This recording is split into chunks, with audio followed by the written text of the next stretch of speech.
Je voudrais avant toute chose dire au Premier ministre palestinien que nous avons entendu votre plaidoyer vibrant.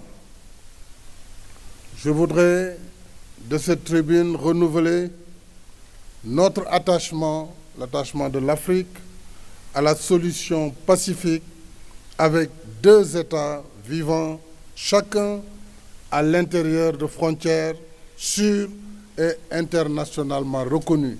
La Palestine mérite d'avoir son État comme l'État d'Israël.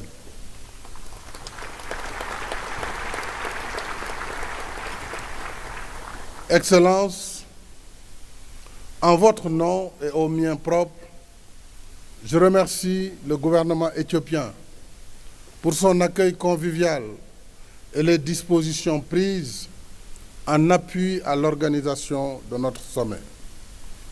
Je salue et remercie tous les collègues, chefs de délégation et invités présents. Nous tenons nos assises alors que nos pays continuent de subir de plein fouet les effets combinés du changement climatique, d'une crise sanitaire inédite et d'une guerre majeure qui plonge le monde entier dans une séquence dangereuse et incertaine dont personne ne peut prédire comment et quand elle finira.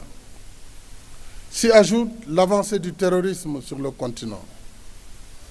Merci, Monsieur le Secrétaire général, pour votre engagement. J'espère que le Conseil de sécurité vous suivra. La persistance des conflits anciens ou nouveaux et la recrudescence des changements anticonstitutionnels. Il faut saluer la tenue d'élections libres et transparentes qui confirment l'ancrage de la démocratie dans nombre de pays africains. Au cours de mon mandat, je me suis efforcé à soutenir le règlement des différends et accompagner les transitions politiques avec votre appui, mais avec surtout l'appui de la Commission et des communautés économiques ainsi que des mécanismes régionaux.